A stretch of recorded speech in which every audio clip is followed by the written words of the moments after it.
ನಾನಿವತ್ತು ಮಕ್ಕಳ ವೆಯ್ಟ್ ಗೇನ್ಗೆ ತುಂಬಾ ಹೆಲ್ಪ್ ಮಾಡುವಂಥ ಒಂದು ಬೆಸ್ಟ್ ರೆಸಿಪಿನ ತಿಳಿಸ್ಕೊಡ್ತಾ ಇದ್ದೀನಿ. ಈ ರೆಸಿಪಿನ ನೀವು ಬೆಳಗ್ಗೆ ಬ್ರೇಕ್ಫಾಸ್ಟ್ ಟೈಮ್ಗೆ ಮಾಡ್ಕೊಡ್ಬೋದು. ತುಂಬ ಈಸಿಯಾಗಿ ಡೈಜೆಸ್ಟ್ ಕೂಡ ಆಗುತ್ತೆ. 6 ತಿಂಗಳ ಮೇಲ್ಪಟ್ಟ ಮಕ್ಕಳಿಂದ ಹಿಡಿದು ಎಲ್ಲ ವಯಸ್ಸಿನ ಮಕ್ಕಳಿಗೂ ಮಾಡಿ ತಿನ್ನಿಸ್ಬೋದು. ಸೊ ಬನ್ನಿ ಮಾಡೋದು ಯಾವ ರೀತಿ ಅಂತ ನೋಡೋಣ. ಮೊದಲು ನಾನಿಲ್ಲಿ ಒಂದು ಬಾಳೆಹಣ್ಣು ತೊಗೊಂಡಿದ್ದೀನಿ. ಯಾವ ಬಾಳೆಹಣ್ಣಾದರೂ ಉಪಯೋಗಿಸ್ಬೋದು. ವೆಯ್ಟ್ ಗೇನ್ಗೋಸ್ಕರ ಮಾಡ್ತಾ ಇದ್ದೀರಾ ಅಂದರೆ ಚುಕ್ಕೆ ಬಾಳೆಹಣ್ಣು ಉಪಯೋಗಿಸಿ. ಬಾಳೆಹಣ್ಣ ಸಿಪ್ಪೆ ತೆಗೆದುಬಿಟ್ಟು ಈ ರೀತಿ ಚೆನ್ನಾಗಿ ಒಂದು ಸ್ಪೂನಿಂದ ಮ್ಯಾಶ್ ಮಾಡಿಬಿಟ್ಟು ತೆಗೆದಿಟ್ಕೊಳ್ಬೇಕು.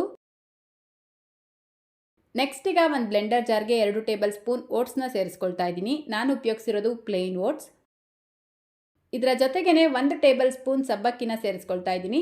ಸಬ್ಬಕ್ಕಿ ಸೇರಿಸ್ಕೊಳ್ಳೋದ್ರಿಂದ ಮಕ್ಕಳ ದೇಹನ ತಂಪಾಗಿಡೋದಕ್ಕೆ ಹೆಲ್ಪ್ ಮಾಡುತ್ತೆ ಮತ್ತು ವೆಯ್ಟ್ ಗೇನ್ ಕೂಡ ಇದು ತುಂಬಾ ಹೆಲ್ಪ್ ಮಾಡುತ್ತೆ.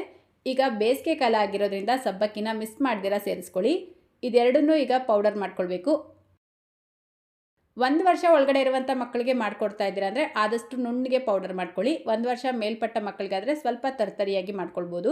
ನೋಡಿ, ಈ ಪೌಡರ್ನ ಒಂದು ಪಾತ್ರೆಗೆ ಸೇರಿಸ್ಬಿಟ್ಟು 1 ರಿಂದ 1.5 ಕಪ್ಪಷ್ಟು ನೀರು ಸೇರಿಸ್ಕೊಂಡು ಮಿಕ್ಸ್ ಮಾಡ್ಕೊಳ್ಳಿ. ನಿಮ್ಮ ಪಾಪು ಈಗಾಗಲೇ ಕೌ ಮಿಲ್ಕ್ನ ಕುಡಿತಾ ಇದೆ ಅನ್ನೋದಾದರೆ ಹಾಲು ಉಪಯೋಗಿಸ್ಬಿಟ್ಟೆ ಮಾಡ್ಕೊಡ್ಬೋದು, ಇನ್ನೂ ಒಳ್ಳೆಯದು.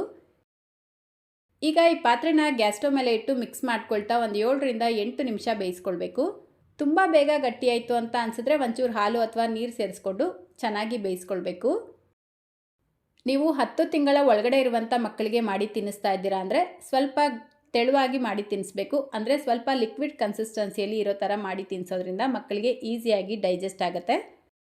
10 ತಿಂಗಳ ಮೇಲ್ಪಟ್ಟ ಮಕ್ಕಳಿಗೆ ಸ್ವಲ್ಪ ಗಟ್ಟಿಯಾಗಿ ಈ ಕನ್ಸಿಸ್ಟೆನ್ಸಿಯಲ್ಲಿ ಮಾಡಿ ತಿನ್ನಿಸ್ಬೋದು.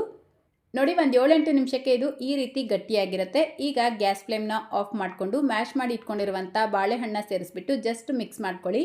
ಬಾಳೆಹಣ್ಣು ಸೇರಿಸ್ಕೊಂಡ್ಮೇಲೆ ಬೇಯಿಸೋದು ಬೇಡ. ಜಸ್ಟ್ ಈ ರೀತಿ ಮಿಕ್ಸ್ ಮಾಡಿಕೊಂಡು ಒಂದು ಬಟ್ಲಿಗೆ ಸೇರಿಸ್ಕೊಳ್ತಾ ಇದ್ದೀನಿ. ಉಗುರು ಬೆಚ್ಚಗಿರಬೇಕಾದ್ರೆ ಮಕ್ಕಳಿಗೆ ತಿನ್ನಿಸಿ. ಬೆಳಗ್ಗೆ, ಮಧ್ಯಾಹ್ನ, ರಾತ್ರಿ ಯಾವ ಟೈಮಲ್ಲಿ ಬೇಕಾದರೂ ಮಾಡಿ ತಿನ್ನಿಸ್ಬೋದು. ಬಾಳೆಹಣ್ಣಿಗೆ ಬದಲಾಗಿ ನೀವು ಬೇರೆ ರೀತಿಯಾದಂಥ ಹಣ್ಣುಗಳನ್ನು ಬೇಕಿದ್ರೂ ಉಪಯೋಗಿಸ್ಬಿಟ್ಟು ಈ ಓಟ್ಸ್ ಕಿಚಡಿನ ಮಕ್ಕಳಿಗೆ ಮಾಡಿ ತಿನ್ನಿಸ್ಬೋದು. ಸೊ ಇವತ್ತಿನ ರೆಸಿಪಿ ಇಷ್ಟ ಆಗಿದ್ರೆ ಲೈಕ್, ಶೇರ್, ಕಮೆಂಟ್ ಮಾಡೋದನ್ನು ಮರಿಬೇಡಿ. ಇದೇ ರೀತಿ ಮತ್ತೊಂದು ರೆಸಿಪಿಯೊಂದಿಗೆ ಸಿಗೋಣ. Thank you.